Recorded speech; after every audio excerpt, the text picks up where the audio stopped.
Kitab Hakim-Hakim. Lalu berkatalah orang-orang Efraim kepada Gideon, "Apa macam perbuatanmu ini terhadap kami? Mengapa engkau tidak memanggil kami ketika engkau pergi berperang melawan orang Midian?" Lalu mereka menyesali dia dengan sangat. Jawabnya kepada mereka, "Apa perbuatanku dalam hal ini jika dibandingkan dengan kamu? Bukankah pemetikan susulan oleh suku Efraim lebih baik hasilnya dari panen buah anggur kaum Abiezer? Allah telah menyerahkan kedua raja Midian itu, yakni Oreb dan Zeeb, ke dalam tanganmu. Apa yang telah dapat kucapai jika dibandingkan dengan kamu?" Setelah ia berkata demikian, maka redalah marah mereka terhadap dia. Ketika Gideon sampai ke sungai Yordan, menyeberanglah ia dan ke-300 orang yang bersama-sama dengan dia. Meskipun masih lelah, namun mengejar juga. Dan berkatalah ia kepada orang-orang Sukot, "Tolong, berikan beberapa roti untuk rakyat yang mengikuti aku ini. Sebab mereka telah lelah, dan aku sedang mengejar Zebah dan Salmuna, raja-raja Midian." Tetapi jawab para pemuka di Sukot itu, "Sudahkah Zebah dan Salmuna itu ada dalam tanganmu, sehingga kami harus memberikan roti kepada tentaramu?" Lalu kata Gideon, "Kalau begitu, apabila Tuhan menyerahkan Zebah dan Salmuna ke dalam tanganku, aku akan menggaruk tubuhmu dengan duri padang gurun dan onat." Maka berjalanlah ia dari sana ke Penuel, dan berkata demikian juga kepada orang-orang Penuel. Tetapi orang-orang ini pun menjawabnya seperti orang-orang Sukot. Lalu berkatalah ia juga kepada orang-orang Penuel, "Apabila aku kembali dengan selamat, maka aku akan merobohkan menara ini." Sementara itu Zebah dan Salmuna ada di Karkor bersama-sama dengan tentara mereka. Kira-kira 15.000 orang banyaknya, yakni semua orang yang masih tinggal hidup dari seluruh tentara orang-orang dari sebelah timur. Banyaknya yang tewas, ada 120.000 orang yang bersenjatakan pedang. Gideon maju melalui jalan orang-orang yang diam di dalam kemah di sebelah timur Nobah dan Yokbeha, lalu memukul kalah tentara itu ketika tentara itu menyangka dirinya aman. Zebah dan Salmuna melarikan diri, tetapi Gideon mengejar mereka dan menawan kedua raja Midian itu, yakni Zebah dan Salmuna, sedang seluruh tentara itu dicerai-beraikan. Kemudian kembalilah Gideon bin Yoas dari peperangan dengan melalui pendakian Heres. Ditangkapnyalah seorang muda dari penduduk Sukot. Setelah ditanyai, orang itu menuliskan nama para pemuka dan para tua-tua di Sukot untuk Gideon, 77 orang banyaknya. Lalu pergilah Gideon kepada orang-orang Sukot sambil berkata, "Inilah Zebah dan Salmuna, yang karenanya kamu telah mencela aku dengan berkata, 'Sudahkah Zebah dan Salmuna itu ada dalam tanganmu?' Sehingga kami harus memberikan roti kepada orang-orangmu yang lelah itu." Lalu ia mengumpulkan para tua-tua kota itu. Ia mengambil duri padang gurun dan onak, dan menghajar orang-orang Sukot dengan itu. Juga menara Penuel dirobohkannya, dan dibunuhnya orang-orang kota itu. Kemudian bertanyalah ia kepada Zebah dan Salmuna, "Di manakah orang-orang yang telah kamu bunuh di Tabor itu?" Jawab mereka, "Mereka itu serupa dengan engkau. Sikap mereka masing-masing seperti anak raja." Lalu kata Gideon, "Saudara-saudarakulah itu, anak-anak ibuku." Demi Tuhan yang hidup, seandainya kamu membiarkan mereka hidup, aku tidak akan membunuh kamu. Katanya kepada Yeter, anak sulungnya. Bangunlah, bunuhlah mereka. Tetapi orang muda itu tidak menghunus pedangnya, karena ia takut, sebab ia masih muda. Lalu kata Zebah dan Salmuna, bangunlah engkau sendiri, dan paranglah kami. Sebab seperti orangnya, demikian pula kekuatannya. Maka bangunlah Gideon, dibunuhnya Zebah dan Salmuna. Kemudian diambilnya bulan-bulanan yang ada pada leher unta mereka. Kemudian berkatalah orang Israel kepada Gideon, biarlah engkau memerintah kami, baik engkau, baik anakmu, maupun cucumu, sebab engkaulah yang telah menyelamatkan kami dari tangan orang Midian. Jawab Gideon kepada mereka, aku tidak akan memerintah kamu, dan juga anakku tidak akan memerintah kamu, tetapi Tuhan yang memerintah kamu. Selanjutnya kata Gideon kepada mereka, satu hal saja yang kuminta kepadamu. Baiklah kamu masing-masing memberikan anting-anting dari jarahannya.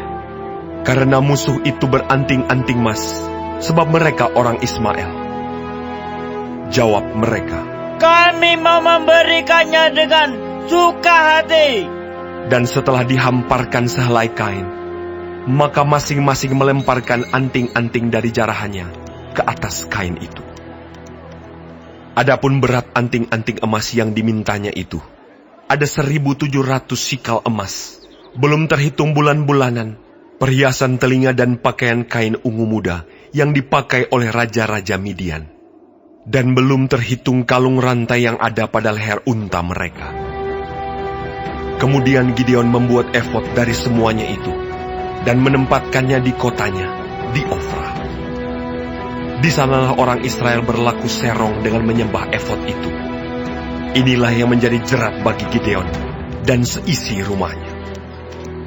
Demikianlah orang Midian tunduk kepada orang Israel dan tidak dapat menegakkan kepalanya lagi. Maka amanlah negeri itu 40 tahun lamanya pada zaman Gideon. Lalu Yerubbaal bin Yoas pergilah dan diam di rumahnya sendiri. Gideon mempunyai 70 anak laki-laki, semuanya anak kandungnya, sebab ia beristri banyak. Juga gundiknya yang tinggal di Sikem melahirkan seorang anak laki-laki baginya. Lalu ia memberikan nama Abimelek kepada anak itu. Gideon bin Yoas mati pada waktu rambutnya telah putih, lalu dikuburkan dalam kubur Yoas ayahnya di Ofra, kota orang Abiezer. Setelah Gideon mati, kembalilah orang Israel berjalan serong dengan mengikuti para Baal dan membuat Baal Berit menjadi Allah mereka. Orang Israel tidak ingat kepada Tuhan Allah mereka yang telah melepaskan mereka dari tangan semua musuhnya di sekelilingnya. Juga tidak menunjukkan terima kasihnya kepada keturunan Yerubbaal Gideon, seimbang dengan segala yang baik yang telah dilakukannya kepada orang Israel.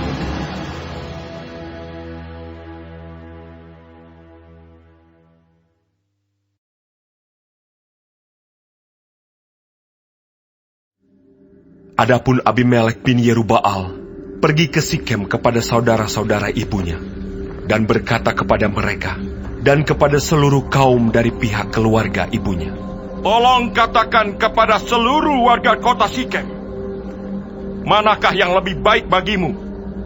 70 orang memerintah kamu, yaitu semua anak Yerubbaal, atau 1 orang?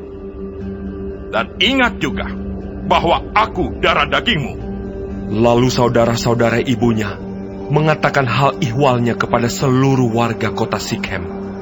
Maka condonglah hati orang-orang itu untuk mengikuti Abimelek. Sebab kata mereka, memang ia saudara kita. Sesudah itu mereka memberikan kepadanya 70 uang perak dari kuil Baal Berit. Lalu Abimelek memberikan perak itu sebagai upah kepada petualang-petualang dan orang-orang nekat supaya mengikuti dia. Ia pergi ke rumah ayahnya di Ofra, lalu membunuh saudara-saudaranya, anak-anak Yerubbaal 70 orang di atas satu batu. Tetapi Yotam anak bungsu Yerubbaal tinggal hidup karena ia menyembunyikan diri. Kemudian berkumpullah seluruh warga kota Sikhem dan seluruh Bet Milo. Mereka pergi menobatkan Abimelek menjadi raja dekat pohon Tarbantin di tugu peringatan yang di Sikhem. Setelah hal itu dikabarkan kepada Yotam, pergilah ia ke gunung Gerizim dan berdiri di atasnya. Lalu berserulah ia dengan suara nyaring kepada mereka. Dengarkanlah aku, kamu warga kota Sikhem. Maka Allah akan mendengarkan kamu juga. Sekali peristiwa, pohon-pohon pergi mengurapi yang akan menjadi raja atas mereka. Kata mereka kepada pohon zaitun, jadilah raja atas kami. Tetapi jawab pohon zaitun itu kepada mereka, masakan aku meninggalkan minyakku yang dipakai untuk menghormati Allah dan manusia dan pergi melayang di atas pohon-pohon? Lalu kata pohon-pohon itu kepada pohon ara, marilah, jadilah raja atas kami. Tetapi jawab pohon ara itu kepada mereka, masakan aku meninggalkan manisanku dan buah-buahku yang baik dan pergi melayang di atas pohon-pohon? Lalu kata pohon-pohon itu kepada pohon anggur, marilah, jadilah raja atas kami. Tetapi jawab pohon anggur itu kepada mereka, masakan aku meninggalkan air buah anggurku yang menyukakan hati Allah dan manusia dan pergi melayang di atas pohon-pohon? Lalu kata pohon itu kepada semak duri, marilah, jadilah raja atas kami. Jawab semak duri itu kepada pohon-pohon itu, jika kamu sungguh-sungguh mau mengurapi aku menjadi raja atas kamu, datanglah berlindung di bawah naunganku. Tetapi jika tidak, biarlah api keluar dari semak duri dan memakan habis pohon-pohon aras yang di gunung Libanon. Maka sekarang, jika kamu berlaku setia dan tulus ikhlas dengan membuat Abimelek menjadi raja, dan jika kamu berbuat yang baik kepada Yerubbaal dan kepada keturunannya, dan jika kamu membalaskan kepadanya seimbang dengan jasanya, bukankah ayahku telah berperang membela kamu dan menyambung nyawanya dan telah melepaskan kamu dari tangan orang Midian? Padahal kamu sekarang memberontak terhadap keturunan ayahku dan membunuh anak-anaknya, 70 orang banyaknya, di atas satu batu, serta membuat Abimelek, anak seorang budaknya perempuan, menjadi raja atas warga kota Sikhem, karena ia saudaramu. Jadi jika kamu pada hari ini berlaku setia dan tulus ikhlas kepada Yerubbaal dan keturunannya, maka silakanlah kamu bersukacita atas Abimelek, dan silakanlah ia bersukacita atas kamu. Tetapi jika tidak demikian, maka biarlah api keluar daripada Abimelek dan memakan habis warga kota Sikhem dan juga Bet Milo. Dan biarlah api keluar daripada warga kota Sikhem dan juga dari Bet Milo dan memakan habis Abimelek. Kemudian larilah Yotam. Ia melarikan diri ke Beer dan tinggal di sana karena takut kepada Abimelek, saudaranya itu. Setelah 3 tahun lamanya Abimelek memerintah atas orang Israel, maka Allah membangkitkan semangat jahat di antara Abimelek dan warga kota Sikhem, sehingga warga kota Sikhem itu menjadi tidak setia kepada Abimelek, supaya kekerasan terhadap ke-70 anak Yerubbaal dibalaskan, dan darah mereka ditimpakan kepada Abimelek, saudara mereka yang telah membunuh mereka, dan kepada warga kota Sikem yang membantu dia membunuh saudara-saudaranya itu. Sebab warga kota Sikem itu menempatkan orang untuk menghadang dia di puncak gunung dan merampas setiap orang yang melewati mereka melalui jalan itu. Hal itu dikabarkan kepada Abimelek. Sementara itu Gaal bin Ebed beserta saudara-saudaranya telah datang dan pindah ke kota Sikem. Warga kota Sikem percaya kepadanya. Jadi pergilah mereka ke ladang. Mereka mengumpulkan hasil kebun anggur mereka dan mengirik memerasnya, lalu mengadakan perayaan. Mereka masuk ke kuil Allah mereka dan makan minum sambil mengutuki Abimelek. Berkatalah Gaal bin Ebed, Siapa itu Abimelek? Dan siapa kita orang Sikem? Maka kita menjadi hambanya. Bukankah anak Yerubaal dan Sebul wakilnya menjadi hamba orang-orang Hemor, ayah Sikem? Jadi mengapakah kita menjadi hambanya? Sekiranya orang-orang kota ini ada di dalam tanganku, maka tentulah aku mengenyahkan Abimelek. Lalu berkatalah ia ke arah Abimelek, Perkuatlah tentaramu dan majulah. Ketika Zebul, penguasa kota itu mendengar perkataan Gaal bin Ebed, bangkitlah amarahnya. Ia mengirim utusan kepada Abimelek di Aruma dengan pesan, Gaal bin Ebed dan saudara-saudaranya telah datang ke Sikem, dan ketahuilah, mereka menghasut kota itu melawan engkau. Oleh sebab itu, berangkatlah pada waktu malam, engkau dan rakyat yang bersama-sama dengan engkau itu, dan adakanlah penghadangan di padang.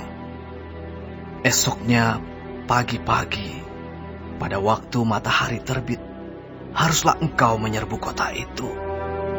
Dan jika ia dan orang-orangnya keluar melawan engkau, maka engkau dapat berbuat kepadanya sesuai dengan keadaan yang engkau dapati. Sebab itu berangkatlah Abimelek pada waktu malam beserta segala rakyat yang bersama-sama dengan dia.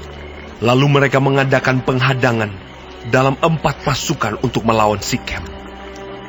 Ketika Gaal bin Ebed pergi keluar dan berdiri di depan pintu gerbang kota itu, Abimelek kebetulan bangun dari tempat penghadangannya beserta rakyat yang bersama-sama dengan dia. Ketika Gaal melihat rakyat itu, berkatalah ia kepada Zebul, Lihat, ada orang banyak turun dari puncak gunung. Jawab Zebul kepadanya, Itu bayang-bayang gunung yang kau sangka manusia. Kata Gaal sekali lagi, Lihat, ada orang banyak turun dari gunung pusat tanah. Dan satu kelompok datang dari jalur pautan Bandin Peramal. Jawab Zebul kepadanya, Di manakah mulutmu itu yang mengatakan, siapa itu Abimelek? Maka kita menjadi hambanya. Bukankah ini orang-orang yang telah kau hina itu? Majulah sekarang untuk memerangi mereka. Maka majulah Gaal dengan dipandangi oleh warga kota Sikem, lalu berperang melawan Abimelek. Tetapi Abimelek mengejar dia, dan ia melarikan diri dari depannya. Dan banyaklah orang tewas sampai di depan pintu gerbang. Adapun Abimelek tinggal di Aruma, tetapi Zebul mengusir Gaal dan saudara-saudaranya, sehingga mereka ini tidak dapat tinggal di Sikem. Keesokan harinya orang-orang kota itu pergi ke ladang. Setelah hal ini dikabarkan kepada Abimelek, dibawanyalah rakyatnya, dibaginya dalam 3 pasukan. Lalu mereka mengadakan penghadangan di padang. Ketika dilihatnya bahwa orang-orang kota itu keluar dari dalam kota, bangunlah ia menyerang mereka serta menewaskan mereka. Abimelek dan pasukan yang bersama-sama dengan dia menyerbu dan menduduki pintu gerbang kota, sedang kedua pasukan lain itu menyerbu dan menewaskan semua orang yang ada di padang. Sehari-harian itu Abimelek berperang melawan kota itu. Ia merebut kota itu dan membunuh orang-orang yang di dalamnya.